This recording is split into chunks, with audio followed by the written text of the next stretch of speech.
Isang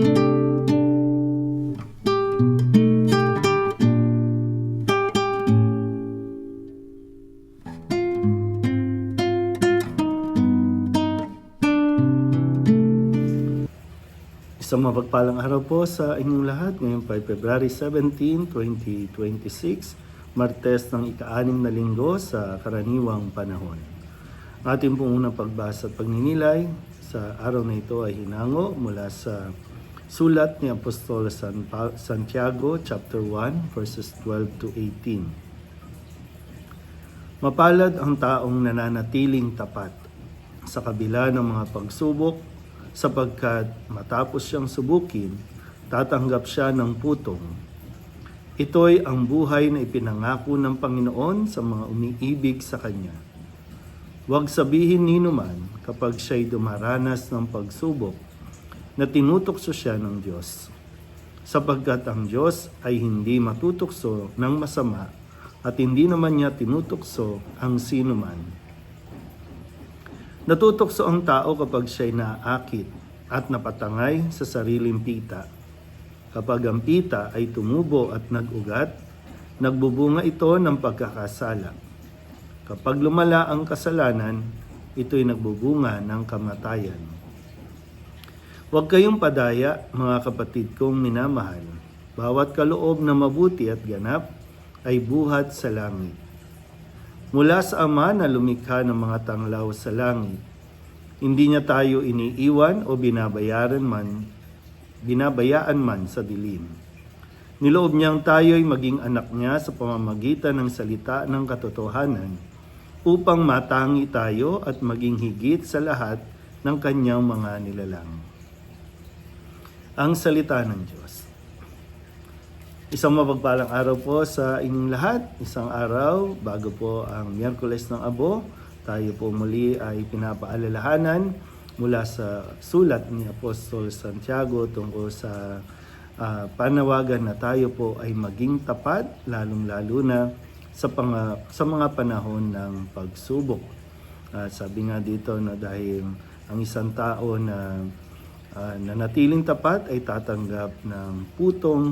Pag sinabing putong, ito po yung gantimpala na ipinangako naman ng ating Panginoon para sa lahat na mananatiling umiibig sa Kanya sa kabila ng mga kahirapan na daranasin niya o sa kabila ng mga pagsubok.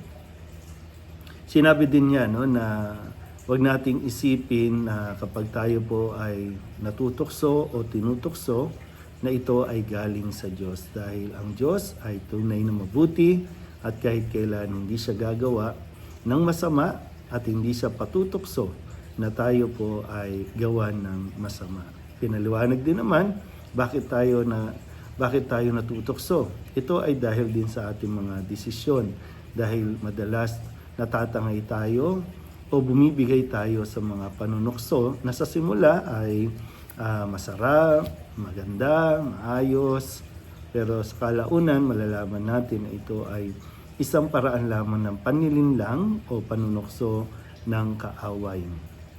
Natatangay tayo, no? Sabi nga, bakit dumaranas sa pagsubok ang mga mag-asawa?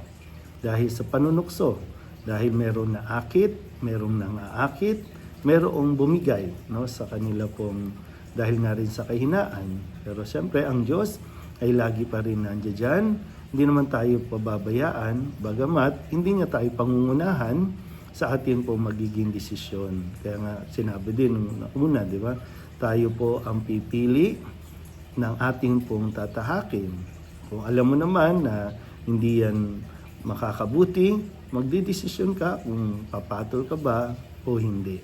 Ganun din, no? Sa pagdating sa usapin sa pera, bakit ngayon maraming dumaranas ng pamilya na naghihirap dahil nga sa bumigay din naman tayo sa panunokso, mga pag-aalok na maganda at mabilis na pag-asenso, kaya eto na ngayon, no? Yung resulta na ganun din kasi, no? Kapag ganyan maglaro ang tukso, no? Kapag bumigay na tayo sa tukso ay talagang pababayaan na rin naman tayo hanggang sa isipin natin na ito ay parusa ng Diyos.